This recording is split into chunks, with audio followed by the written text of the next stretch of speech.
تبارك الذي نزل الفرقان على عبده ليكون للعالمين نذيرا۔ بسم اللہ الرحمن الرحیم۔ محترم ناظرین کرام، آج ہمارے اوپر جو تنگ دستی آتی ہیں اس کے مختلف اسباب ہیں۔ تنگ دستیاں کیوں آتی ہیں اس کے میں آج آپ کو 15 ایسی چیزیں بتاؤں گا کہ جن کی وجہ سے ہمارے اوپر تنگ دستیاں آتی ہیں۔ ہم جتنا بھی پیسہ کما لیں لیکن اس کے باوجود جو ہے وہ ہمارے اوپر جو ہے وہ تنگ دستی آتی ہیں۔ سب سے پہلی جو بڑی ہم غلطی کرتے ہیں اس کے اندر وہ یہ کرتے ہیں کہ کھڑے ہو کر جوتے پہن کر کھانا کھاتے ہیں۔ آج آپ دیکھ لیں کہ شادی بیاہوں کے اندر یہ تو عام رواج چل چکا ہے کہ آدمی کھڑے ہو کر کھاتے ہیں اور جوتے پہنے ہوتے ہیں اور سر بھی ننگا ہوتا ہے۔ تو فرمایا اور علماء فرماتے ہیں کہ جس آدمی کا سر بھی ننگا ہو اور وہ کھڑا ہو کر جوتے پہن کر کھانا کھا رہا ہو تو اس سے بھی جو ہے نا رزق کے اندر کمی آتی ہے اور تنگ دستی آتی ہے، غربت آتی ہے۔ تو دوسرا جو نمبر ہے تنگ دستی آنے کے جو اسباب ہیں وہ یہ ہے کہ بیت الخلاء میں جب ہم جاتے ہیں، واش روم جاتے ہیں تو اس میں باتیں کرتے ہیں۔ تو کبھی کہا کہ مجھے یہ چیز پکڑا دو، کبھی کہا موٹر چلا دو، کبھی کہا بند کر دو، یعنی اس سے علاوہ بھی ہم جو ہے وہ باتیں کرتے رہتے ہیں۔ تو اس سے بھی ہمارا جو رزق ہے اس کے اندر کمی آتی ہے۔ تیسرا جو عمل ہے جس سے ہمارے رزق کے اندر کمی آتی ہے اور تنگ دستی آتی ہے وہ اپنے مہمان کو برا بھلا سمجھنا۔ کوئی مہمان آ جائے تو ہم سوچنے لگ جاتے ہیں جو دیکھو جی مہمان آ گئے ہیں، اب ہم اس کو کیسے کھلائیں گے، کیسے پلائیں گے، کہاں بٹھائیں گے۔ تو مہمان کو برا سمجھنا، اس سے بھی جو ہے وہ تنگ دستی آتی ہے۔ اور نمبر 4 جو ہے جس سے غربت آتی ہے، تنگ دستی آتی ہے، وہ ہم جب کھانا کھاتے ہیں بغیر ہاتھ دھوئے ہم اگر کھانا کھائیں گے تو اس سے بھی جو ہے وہ تنگ دستی آئے گی۔ اور کھانے کے جو برتن ہے اس کو نہ صاف کرنا، اس سے بھی جو ہے وہ تنگ دستی آتی ہے۔ اسی طرح کھانا جو اب ختم ہو جائے تو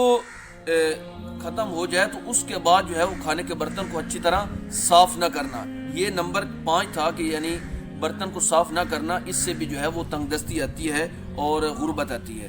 نمبر 6 جو ہے جس سے تنگ دستی آتی ہے اور غربت آتی ہے وہ یہ ہے کہ مسجد کے اندر دنیا کی باتیں کرنا۔ ہاں جی، مسجدوں کے اندر آج ہم دیکھ لیں، جب اگر اور کوئی جگہ ہمیں نہ ملے تو ہم مسجدوں میں جا کر حتیٰ کہ یہاں تک ہم کرتے ہیں کہ لوگوں کی جو غیبتیں ہیں اور ان کو بھی ڈسکس وہاں پہ جا کے کرتے ہیں، ان کے مسائل کو بھی مسجدوں کے اندر آ کے ہم وہ کر رہے ہوتے ہیں ایک دوسرے کے ساتھ۔ تو مسجد کے اندر دنیاوی جو باتیں کرنا ہے اس سے بھی جو ہمارا رزق ہے اس کے اندر کمی آتی ہے اور غربت آتی ہے۔ نمبر 7 جو ہے وہ فقیر کو جھڑکنا ہے۔ کوئی آپ کے پاس مانگنے والا آدمی آ گیا، اس نے اللہ کے نام سے آپ سے کچھ مانگا اور آپ نے اس کو جھڑک دیا۔ اگر آپ کے پاس کوئی چیز نہیں ہے یا آپ یہ سمجھتے ہیں کہ اس کو نہیں دینا چاہیے تو آپ کیا کریں، اس کو جھڑکے مت بلکہ اس کو کچھ نہ کچھ دے دیں۔ اگر نہیں دینا تو پھر اس کو محبت کے ساتھ کہہ دیں کہ ہمیں معاف کر دیا جائے۔ اور نمبر جو ہے 8 وہ ہے مغرب کے بعد سو جانا۔ بعض آدمی ایسے ہوتے ہیں وہ مغرب کے بعد ہی سو جاتے ہیں، خاص طور پر ہماری جو عورتیں ہیں وہ سو جاتی ہیں۔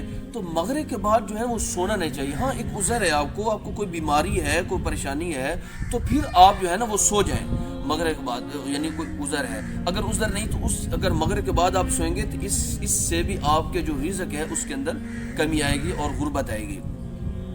اور نمبر 9 جو ہے وہ یہ ہے کہ بغیر کسی عذر کے آپ نمازوں کو قضا کر دیں۔ چلو کوئی ایسا عذر تھا جس سے نماز قضا ہوگی، آدمی سویا رہا، اس کی آنکھ نہیں کھلی تو یہ الگ ایک مسئلہ ہے۔ ایک آدمی جان بوجھ کر نماز کو قضا کر دیتا ہے تو نمازوں کو قضا کرنا بھی ہمارا جو رزق ہے اس کے اندر کمی کرتا ہے۔ اور نمبر 10 جو ہے وہ ہے کہ جھوٹ بولنا۔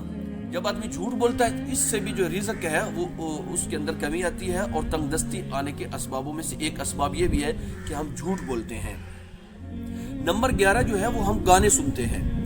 آج آپ دیکھ لیں ہر نوجوان کو، بچوں کو، بچیوں کو، بڑوں کو، چھوٹوں کو، سب نے ہینڈ فری لگا کر وہ موبائل سے گانے سن رہے ہیں، محفلوں کے اندر، بازاروں کے اندر، گاڑیوں کے اندر، جتنی بھی ایسی کوئی بیٹھنے والی جگہ ہیں جہاں لوگ آتے ہیں وہاں گانے چل رہے ہوتے ہیں بازاروں کے اندر۔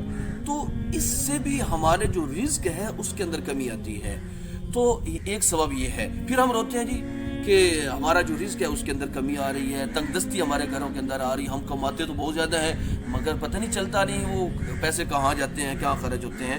اور اسی طرح 12واں جو نمبر ہے تنگ دستی آنے کے، غربت آنے کے، وہ کیا ہے؟ اپنی اولاد کو برا بھلا کہنا۔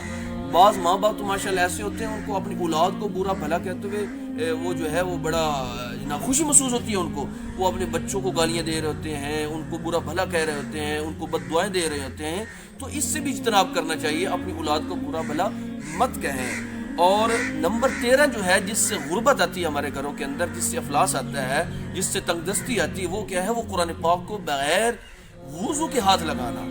بغیر وضو کے اکثر لوگ جو ہیں، وہ نوجوان بچے جو ہیں، خاص طور پر پڑھنے والے جو ہوتے ہیں، وہ ٹھنڈ کی وجہ سے یا کسی اور وجہ سے وضو نہیں ہوتا اور وہ قرآن پاک کو جو ہے وہ چھو رہے ہوتے ہیں، ہاتھ لگا رہے ہوتے ہیں، تو یہ عمل ٹھیک نہیں ہے۔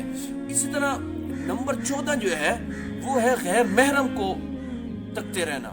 آج آپ دیکھ لیجیے یہ مسئلہ تو عام ہو چکا ہے، نوجوان لڑکے لڑکیوں کو تاک رہے ہوتے ہیں اور لڑکیاں جو ہیں وہ نوجوان لڑکوں کو جھانک رہی ہوتی ہیں، تاک رہی ہوتی ہیں، تو غیر محرم کو دیکھنا، اس سے بھی جو ہے وہ غربت آتی ہے ہمارے گھروں کے اندر اور تنگ دستی آتی ہے۔